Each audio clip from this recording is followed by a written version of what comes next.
Hello everyone, good morning. This is Yashpal Sharma from Durga Institute of Computer Education at Firozpur in Punjab. Okay, my contact number is 89680 Okay, fine. तो students आज हम अपना Python का 8th tutorial है हमारा और उस tutorial के अंदर हम एक टॉपिक को डिस्कस करने वाले हैं जिसका नाम है फंक्शन। फंक्शन क्या होता है, फंक्शन की टाइप्स क्या है और फंक्शन की कैटेगरीज क्या है। ओके, तो ये सारे टॉपिक आज हम डिस्कस करने वाले हैं। Okay fine. तो पहला हमारा है what do you mean by function. Function होता क्या है? Function is a block of code that user can use it when it required for a specific purpose. Okay, that is the definition of your function. Okay, now second one is explain the types of function. Basically function has two types. First is your predefined and now second one is your user defined. Okay, then what do you mean by predefined? But whenever you install the Python software in your local PC, then a few functions are automatically installed in Python library, like length, maximum, minimum. These are the by default predefined function, like print, input. These are also known as a predefined functions. Okay, fine. Now second one is user defined function. What do you mean by user defined? User defined जो user खुद define करता है, that is called a user defined function. Okay, for a specific purpose. Okay, तो इसकी भी कुछ types होती हैं, like function has no return value with argument, function with no argument and no return value and so many things today we will discuss. Okay, so let's start students. तो अब आप इसको स्टार्ट करते हैं। पहली बात आ रही है फंक्शन। फंक्शन होता क्या है? मैं आपको एक सिचुएशन देता हूं राजे, ध्यान देना। आपके पास स्टूडेंट्स, ये मेरे पास राजे एक 1000 सोर्स लाइन ऑफ कोड का एक प्रोग्राम लिखा हुआ है। ओके, यहां पे ये मेरे पास एक प्रोग्राम है 1000 source line of code. Okay, अब इसमें क्या है, हर 30 लाइन के बाद ये 10 लाइंस जो हैं वो रिपीट हो रही हैं।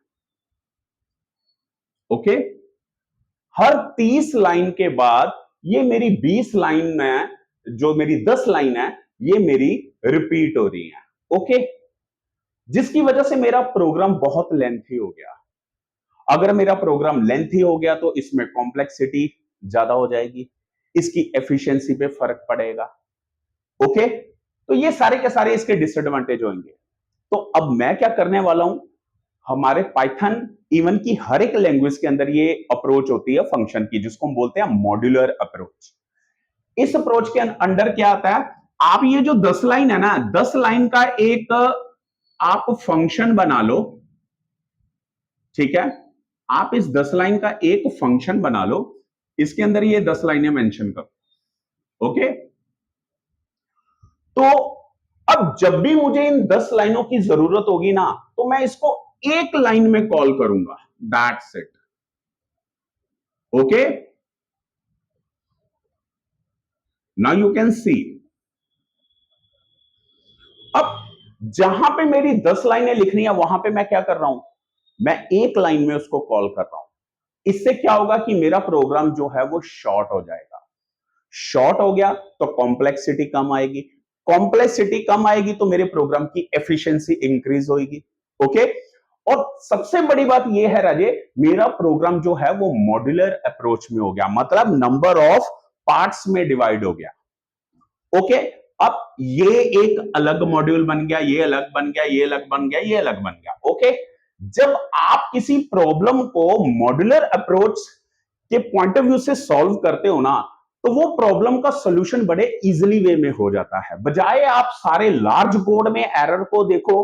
अगर आपका एरर लेट्स सपोज यहां पे आया है, तो आप सारे प्रोग्राम को एनालिसिस नहीं करोगे, आप सिर्फ इसी पोर्शन को ही देखोगे, इसी पोर्शन की ओर ध्यान दोगे कि मेरा यहां पे एरर अकर हुआ, मेरे को यहीं पे एम्फसाइज करने की जरूरत है, तो बजाय सारा प्रोग्राम देखने के, तो मतलब डिबग इजीली हो जाएगा, मतलब एरर डिटेक्शन इजीली हो जाएगी।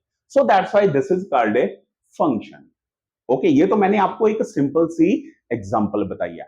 अब मैं एक्चुअल में इसको शुरू करने वाला हूं, तो देखिए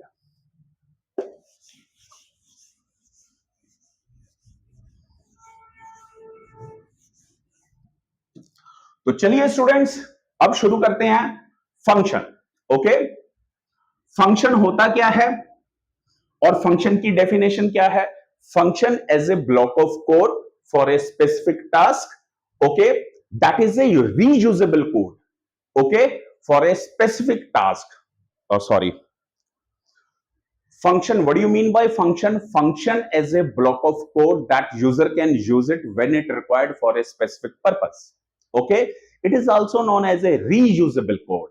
Okay, now what do you mean by how many types of functions are available? Okay, basically two types of functions are available. First is your predefined, second one is your user defined. Okay, तो अब अपन use करने वाले हैं हमारा user defined function. तो user defined function के अंदर क्या चीजें होती हैं राजे, अब उसको अपन एनालिसिस करते हैं। पहला मैं आपको पहली कैटेगरी का आपको करवाऊंगा, ध्यान से देखना, no return value, no returnable, हाँ, no returnable, no non returnable, non parameterize. Okay, तो पहले मैं आपको ये वाला फंक्शन कराऊंगा। ओके, तो चलिए ध्यान से देखिए, अब इस फंक्शंस के टॉपिक को हम डिस्कस करने जा रहे हैं। ओके राजे, तो पहले देखिए, नॉन रिटर्नेबल, नॉन पैरामीटराइज। पहली बात ये है कि फंक्शन के अंदर दो चीजें इंपॉर्टेंट होती हैं, एक कॉल्ड फंक्शन, एक कॉलिंग फंक्शन। इसको बोलते हैं, कॉल्ड फंक्शन को हम बोलते हैं डेफिनेशन ऑफ द फंक्शन, कि उसके अंदर हम सोर्स लाइन ऑफ कोड को मेंशन करते हैं, और एक होता है कॉलिंग फंक्शन। कॉलिंग क्या होता है? जब आपने कोड को स्पेसिफाई कर दिया देन उसको कॉल करना। अब ये सारे का सारा मैं थ्योरेटिकल पॉइंट ऑफ व्यू से आपको समझा रहा हूं। ओके, तो देखिए, पहला, जब आप फंक्शन को डिफाइन करते हो तो आप सबसे पहले पाइथन के अंदर क्या करोगे? आप एक डीईएफ, डेफ मतलब define, define, then after that you can give any name that will become a function. Okay, let's suppose मैंने यहां पे दे दिया show. Okay, then after that colon should be must here. Okay, तो यहां पे क्या हुआ? मैंने एक शो नाम का फंक्शन यहां पे डिफाइन किया। अब इसके अंदर आप क्या लिखना चाहते हो, क्या सोर्स कोड मेंशन करना चाहते हो? Let's suppose sum of two numbers मैं दे देता हूं। ओके, तो वो क्या करेगा? Let's sum of two numbers. Okay fine, a is equal to 10, b is equal to 20, and now c is equal to a plus b. Okay, and now after that print sum is equal to comma c. Okay, done. तो यहां पे मैंने इस function के अंदर ये 4 line का source code यहां पे स्पेसिफाई कर दिया। ओके, तो ये मेरा क्या बन गया? एक फंक्शन बन गया। ओके बेटा, अब इसके बाद मेरे को क्या करना है? अब सेकंड थिंग क्या होती है? इस चीज को मैं क्या बोलता हूं? इसको मैं बोलता हूं called function, called function. Okay, या इसको मैं बोलता हूं डेफिनेशन ऑफ फंक्शन। ये फंक्शन को मैंने यहां पे डिफाइन किया। अब मैं इस फंक्शन को यहां पे कॉल करूंगा, तो कॉल करने के लिए क्या करना है? बिल्कुल इसकी स्ट्रेट लाइन में लिखना है आपको। अगर आप यहां पे लिखोगे तो वो इस फंक्शन का पार्ट बन जाएगा। ओके, तो मेरे को क्या करना है? मेरे को इस फंक्शन से बाहर आके यहां पे इसको कॉल करना। फंक्शन का नाम क्या है? शो। तो मैं यहां पे करूंगा ओनली शो। ओके, तो यहां पे क्या होगा? मेरा ये फंक्शन कॉल हो जाएगा। इसको मैं क्या बोलता हूं? हैश से, हैश का मतलब होता है कमेंट। मैं इसको कमेंट दे रहा हूं, this is called a calling of function. Okay राजे, तो यहां पे मेरा फंक्शन ये कॉल हो जाएगा। तो जैसे मैं, मेरे प्रोग्राम की एग्जीक्यूशन कहां से स्टार्ट होगी? यहां से स्टार्ट होगी। जब मेरा यहां पे फंक्शन कर्सर मेरा ऊपर से आएगा, पहले वो देखेगा फंक्शन को डिफाइन किया हुआ, उसको इससे कोई मतलब नहीं है। उसको मतलब कहां पे होगा? इस चीज से। यहां पे आपका फंक्शन कॉल हुआ तो वो एकदम से, जब फंक्शन कॉल होगा तो वो एकदम से वहां पे जाएगा जहां पे आपका फंक्शन डिफाइन होगा। आपका फंक्शन यहां पे डिफाइन हो रहा है, तो वो सारा सोर्स कोड इसको एग्जीक्यूट कर देगा। इस सारे सोर्स कोड का आंसर क्या आ जाएगा? 30 आ जाएगा। वो बता देगा तेरे को sum is equal to 30, that's it. वो आपको देगा। अगर बाय चांस मेरे को दोबारा इसको कॉल करना है तो मैं इसको बोलता हूं शो, मेरे को दोबारा इस फंक्शन को कॉल करना है, फिर वो कर्सर मेरा यहां पे जाएगा, यहां पे ये सारा सोर्स कोड एग्जीक्यूट कर देगा और मेरे को फिर दे देगा वो यहां पे सम इज इक्वल टू 30। तो मेरा ये दोबारा शो को कॉल करने का पर्पस ये था कि ये जो फंक्शन होता है ना, ये होता है रीयूजेबल कोड। आप इसको बार बार कॉल कर सकते हो, ऐसा नहीं है कि इसको एक बार में ही कॉल करना होता है। आप, ये प्रोग्राम की नेचर के ऊपर डिपेंड करता है या आपके ऊपर डिपेंड करता है कि आप उस कोड को कितनी बार एग्जीक्यूट करवाना चाहते हो। तो that is the function. Is that clear? Any doubt? Good one. तो अब ये था हमारा non returnable, non parameterize. Okay, अब मैं इससे अगला टॉपिक जो करवाने जा रहा हूं वो है मेरा non returnable with parameterize. Okay, तो चलिए,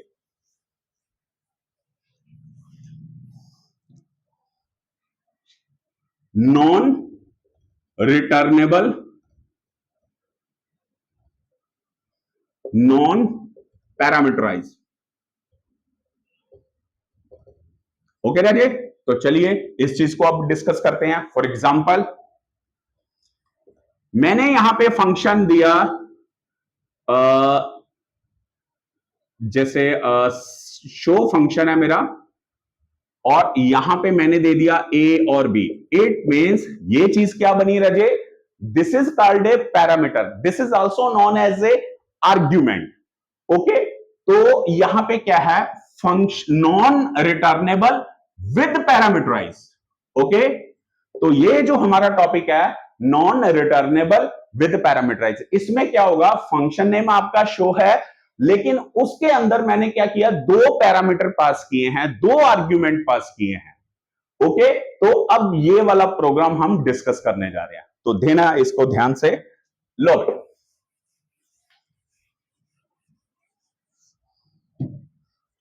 ओके फाइन स्टूडेंट्स, तो यहां पे सबसे पहले मैंने एक फंक्शन को डिफाइन किया, डिफाइन शो, और यहां पे मैंने दे दिया ए और B. Okay done.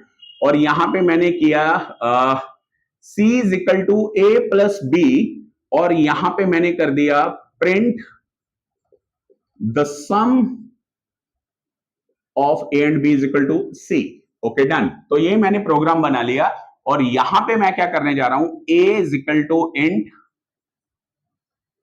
Input enter the value of a. Okay, now similarly int input enter the value of b. Okay, now after that, now it's time to call your function. Okay fine, then the show, this is the function name. Now you can put the argument a and b. जब आप calling के वक्त parameter pass करते हो तो उसको मैं बोलता हूं actual argument. Okay, and now this is called A actual argument. और जब मैं फंक्शन को डिफाइन करते वक्त आर्ग्यूमेंट पास करता हूं तो उसको मैं बोलता हूं formal arguments. Is that clear? तो अब यहां पे बात क्या हो रही है? यहां पे मेरा फंक्शन क्या हुआ है? कॉल हुआ है। तो सबसे पहले मेरे प्रोग्राम की एग्जीक्यूशन कहां से स्टार्ट होने वाली है? तो इस चीज की ओर ध्यान देते हैं। पहले आपने ए की वैल्यू इनपुट की, let's suppose your value of a is 5 and value of b is 6। Okay, then after that you call the member function show. तो यहां पे आपने फंक्शन को बेटा कॉल किया, कॉल के अंदर आपने यहां पे दो पैरामीटर पास किए। Is that clear? जब आपका फंक्शन यहां पे a की वैल्यू 5 पास होगी, b की वैल्यू 6 पास होगी, अब ये क्या करेगा? सीधा कहां पे जाएगा? आपके डेफिनेशन ऑफ द फंक्शन के पास जाएगा कि भाई मेरे को कोड दो, नीचे से कॉल आई है कि आप इस फंक्शन को कॉल करो और आप यहां पे जितना भी सोर्स कोड होगा मैं उसको एग्जीक्यूट करूंगा। ये पाइथन अपनी तरफ से कह रही है। Okay done. तो अब यहां पे क्या चीज हुई है? Define show. यहां पे मैंने क्या किया? a की वैल्यू a को पास हो जाएगी, b की वैल्यू b को पास हो जाएगी। तो a की वैल्यू यहां पे 5 और b की वैल्यू 6।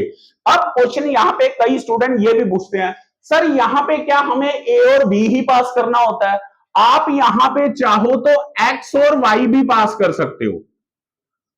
ओके, तो a डायरेक्टली कॉपी हो जाएगा आपके x में और b आपका डायरेक्टली कॉपी हो जाएगा y में। तो यूं कह सकते हो कि x ए को उसकी वैल्यू से कॉल कर रहा है और y जो है वो b को उसकी वैल्यू से कॉल कर रहा है, इसलिए इस कॉन्सेप्ट को हम बोलते हैं call by value. Is that clear? जब आपके फॉर्मल आर्ग्यूमेंट आपके एक्चुअल आर्ग्यूमेंट को उनकी वैल्यू से कॉल करते हैं, so that's why this concept is related to your call by value. Is that clear? तो यहां पे जरूरी नहीं है आप ए भी दो, फिर यहां पे भी ये सारा फंडा चेंज हो जाएगा, यहां पे एक्स और वाई हो जाएगा। ओके, तो आप यहां पे दे दो ए और बी, ओके, ताकि मीनिंगफुल लगे। और यहां पे ए और बी आपका डायरेक्टली कॉपी हो गया, और यहां पे क्या हुआ, c is equal to A plus b और प्रिंट सम। तो यहां पे आपका कितना आ जाएगा, sum is equal to 11। That's it. This is non returnable with parameterize. और इससे पहले जो हमने किया था वो किया था non returnable and non parameterize. Is that clear students? Okay fine. तो चलिए अब अगला कॉन्सेप्ट करते हैं। और इन टॉपिक्स में अगर आपको स्टूडेंट्स कोई दिक्कत आए तो आप मेरे को मेरे कमेंट सेक्शन में बोल दीजिएगा। ओके, तो चलिए स्टूडेंट्स अब अगला जो टॉपिक है रिटर्नेबल, जो थर्ड टॉपिक है रिटर्नेबल विद पैरामीटराइज। ओके, इसमें क्या होता है, जैसे एग्जांपल आप यहां पे एक फंक्शन दोगे शो, इसके अंदर ए और बी आपने पास कर दिया और बीच में आप क्या करोगे, रिटर्न वैल्यू, रिटर्न जो भी आप करवाना चाहते हो, बीच में एक्सप्रेशन दे दो जो भी आप इसमें करवाना चाहते हो। अभी तो मैंने ये आपको एक जस्ट सिंटैक्स बताया, तो अभी इसका मैं प्रोग्राम के पॉइंट ऑफ व्यू से आपको बताऊंगा। ओके, तो चलिए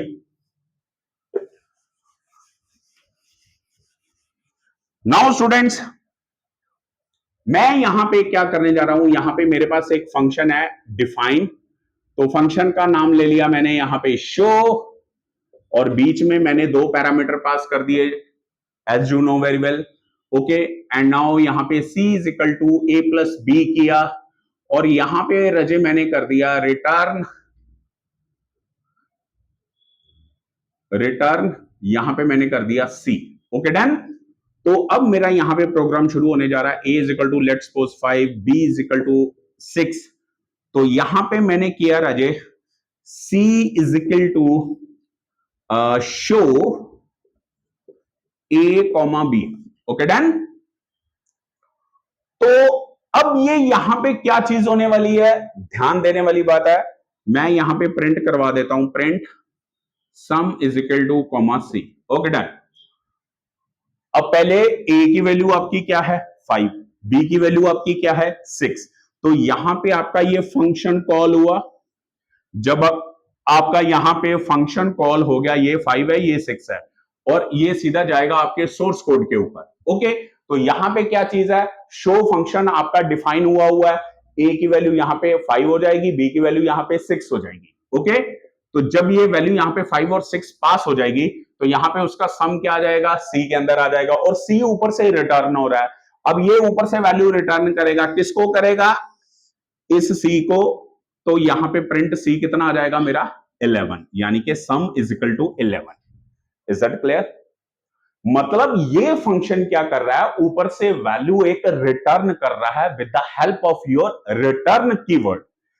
जिस फंक्शन के अंदर रिटर्न कीवर्ड यूज हो रहा है तो इट मींस डेफिनेटली वो फंक्शन कोई ना कोई वैल्यू को रिटर्न कर रहा है। ओके, और उसको रिटर्न, उस वैल्यू, जो वैल्यू कॉल्ड फंक्शन में डेफिनेशन ऑफ द फंक्शन से वैल्यू जो रिटर्न हो रही है, नीचे उसको यहां पे रिसीव करने के लिए एक वेरिएबल होना मस्ट है। अगर वेरिएबल आप नहीं दोगे, ये देखिए यहां पे मैंने क्या लगाया, एक सी स्पेशल यहां पे मैंने एक सी लगाया, तो जो ऊपर से वैल्यू रिटर्न होगी वो इस सी में आ जाएगी, और नीचे मेरे को यहां पे वो सी प्रिंट कर देगा, ये वाला सी प्रिंट कर देगा। सी की वैल्यू क्या थी 11 थी, तो यहां पे वो सी मैं प्रिंट कर दिया। मतलब उसको जो वैल्यू रिटर्न हो रही है उसको रिसीव करने के लिए भी यहां पे एक वेरिएबल होना अनिवार्य है। अगर आप लेट्स सपोज ये दोनों स्टेटमेंट स्किप कर देते हो, उसकी जगह पे आप ये भी लगा सकते हो, सिंपल आप लिख लो print sum is equal to comma यहां पे आप करोगे show A and B, that's it. अब ये क्या है, इस प्रिंट के अंदर क्या है, शो फंक्शन कॉल हुआ, शो फंक्शन ऊपर जाएगा, ऊपर जाके ये सारा कोड एग्जीक्यूट करेगा, ऊपर से वैल्यू एक रिटर्न करेगा, रिटर्न करते हुए ये क्या करेगा, ये सीधा इस प्रिंट के अंदर जाके उसको प्रिंट कर देगा। क्या वो दे देगा आपको, पहले आपका सम प्रिंट होगा ये, उसके बाद जो ऊपर वैल्यू आई होगी ऊपर से नीचे तक रिटर्न होके आई होगी, लेट्स सपोज 11 है तो वो आपको 11 देगा। आप इन दोनों स्टेटमेंट से कोई भी एक स्टेटमेंट को चूज करके वैल्यू को रिसीव कर सकते हो with the help of your returnable with parameterize function. Is that clear now? तो आज का अपना टॉपिक था what do you mean by function, क्या होता है फंक्शन। तो चलिए एक बार इसको रिवाइज कर लेते हैं। Function as a block of code, user can use it when it required for a specific purpose. Okay, now explain the types of function. Basically two types of functions are available. First is your predefined, second one is your user defined function. तो user define की मैंने आपको तीन types बताई हैं, non returnable, non parameterize, returnable with parameterize, non returnable with parameterize. Okay, तो ये सारे का सारा था हमारा आज का फंक्शन का टॉपिक। Okay done. तो अब इसके बाद हमारा एक छोटा सा टॉपिक है रिकर्जन, ये बहुत इंपॉर्टेंट है। तो चलिए आज अपन इस चीज को करते हैं, रिकर्जन।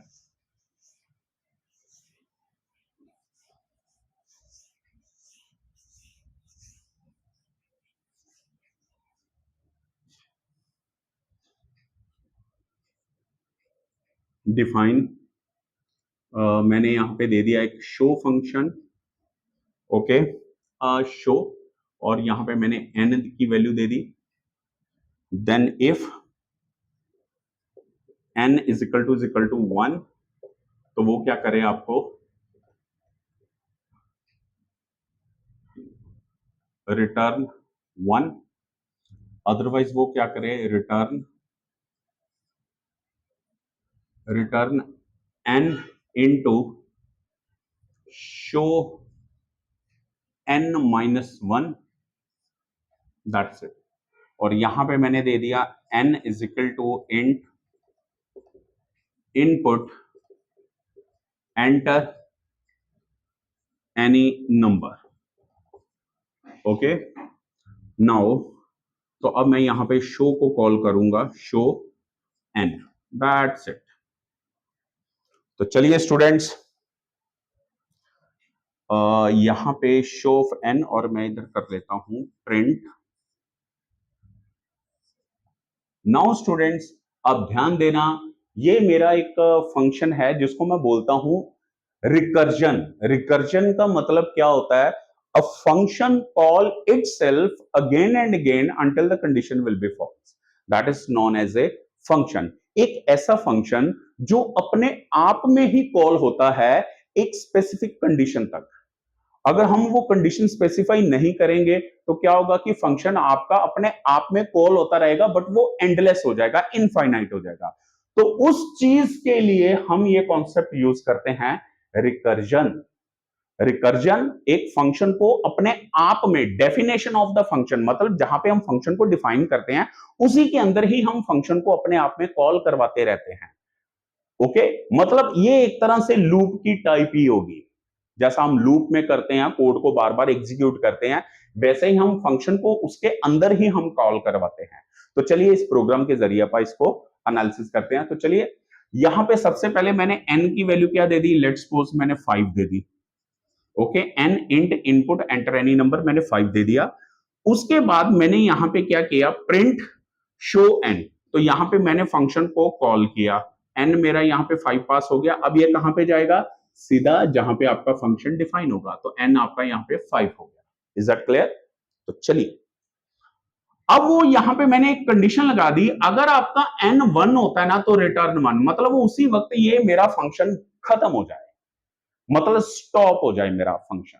1 का मतलब ये होता है। ओके, अभी तो n की वैल्यू क्या है, 5 है, अभी तो 1 हुआ ही नहीं है, तो इसलिए ये एग्जिट नहीं होगा। ओके, तो अब ये क्या करेगा, सीधा यहां पे आएगा। अब सारा गेम इस चीज का है, वो रिटर्न क्या करेगा, n n की वैल्यू तो 5 है, 5 इंटू यहां पे फंक्शन फिर कॉल हो गया बेटा, ये फंक्शन यहां पे डिफाइन हो रहा था, इसी कोड के अंदर यहां पे फंक्शन फिर कॉल हो गया, मतलब फंक्शन की डेफिनेशन के अंदर फंक्शन का कॉलिंग प्रोसीजर इंप्लीमेंट करना, that concept is related to your recursion. तो इस रिकर्जन में क्या चीज हो रही है, ये फंक्शन आपका डिफाइन हो रहा है और यहां पे आपका फंक्शन फिर कॉल हो रहा है। मैंने स्टार्टिंग में यही चीज आपको बताई थी। यहां पे क्या होगा, 5 इंटू शो n-1 4 हो जाएगा, n की वैल्यू तो 5 है, 5 माइनस 1 4, 4 हो गया। अब ये फिर ऊपर जाएगा, तो यहां पे ये फंक्शन कॉल होगा, ये ऊपर जाएगा, यहां पे n आपका 4 हो चुका है।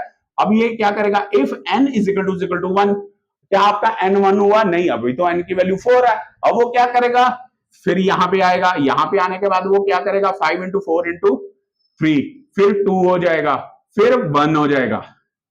1 हो गया, तो यहां पे क्या हुआ, n is equal to 1, yes, वो रिटर्न 1 करेगा, तो सीधा आपका कितना आ जाएगा, 120 इज द आंसर। ये फैक्टोरियल बना, 5 इंटू 4 इंटू 3 इंटू 2 इंटू 1, पंजुचों का 20, 20 या 60, और 60 गुना 2 120, 120 गुना 1 120। तो इसका मतलब ये प्रोग्राम मेरा बना फैक्टोरियल ऑफ n नंबर। अगर आप यहां पे n की वैल्यू कोई भी दोगे, वो उसका फैक्टर निकाल के आपको दे देगा। That's it. This is called a recursion. Any doubt about this? Clear है बेटा? Good one. तो चलिए एक आपको एक्सरसाइज के लिए प्रोग्राम देता हूं, ये मेरे को निकाल के देना राजे।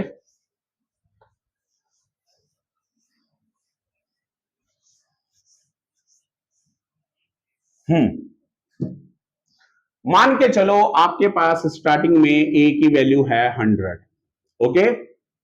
तो यहां पे आपने डिफाइन, आपने एक फंक्शन ले लिया, मेरा कोई भी फंक्शन ले लो, जैसे मैंने ले लिया शो ही फंक्शन ले लेता हूं, मेरे को यही अच्छा लगता है, शो। Okay, done. और इधर मैं कर देता हूं a इज इक्वल टू 200, और यहां पे मैं कर देता हूं प्रिंट a, और इधर मैं कर देता हूं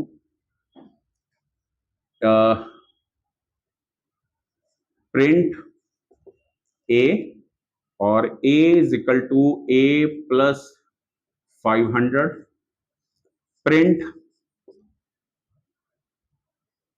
500, और यहां पे मैं कर देता हूं शो को कॉल, और प्रिंट ए कर देता हूं। तो बेटा मेरे को इसकी आउटपुट बताओ जरा क्या आएगी। इसको मैं स्पेसिफाई करता हूं क्या है, एक्सप्लेन करता हूं, ध्यान से देखना।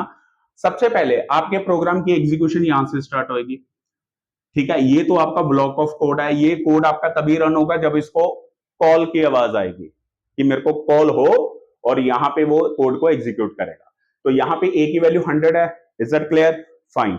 अब पहले वो प्रिंट ए करेगा, ए की वैल्यू क्या है, 100 है, तो वो आपको 100 प्रिंट कर देगा। Okay, done. अब A is equal to A plus 500, 100 plus 500 600 हो गया। ओके, डन, क्लियर होगी बात। अब यहां पे क्या है, शो फंक्शन। अब आपका फंक्शन यहां पे शो कॉल हुआ है, तो जैसे ही ये फंक्शन आपका कॉल होगा, तो फंक्शन आपका कर्सर जंप करके यहां पे जाएगा। ओके, तो वो इसको, ये फंक्शन को पूरा जितना भी कोड इसमें लिखा वो उसको एग्जीक्यूट करेगा। ए की वैल्यू कितनी हो जाएगी, 200 हो जाएगी। अब प्रिंट ए करेगा, तो वो यहां पे 200 प्रिंट कर देगा। अब ये फंक्शन खत्म हो गया, अब ये नीचे आएगा, प्रिंट ए करेगा। अब मेरा क्वेश्चन आपसे ये है, क्या वो 200 प्रिंट करेगा या 600 प्रिंट करेगा? मेरा क्वेश्चन आपसे ये है, क्या वो आपको ये 600 प्रिंट करेगा या वो a is equal to 200 print करेगा? Tell me. वो आपको प्रिंट करेगा जो आपके फंक्शन के आउटसाइड आपका डिफाइन हुआ 600 है, तो वो आपको 600 यहां पे प्रिंट करेगा। Is that clear? अगर मैं यहां पे इसके बीच में कर दूं ग्लोबल a, तो इसका मतलब क्या हो गया, ये मेरा भी लोकल वेरिएबल है, ठीक है। फंक्शन के अंदर जो होता है ना, वो वेरिएबल हमारा लोकल होता है।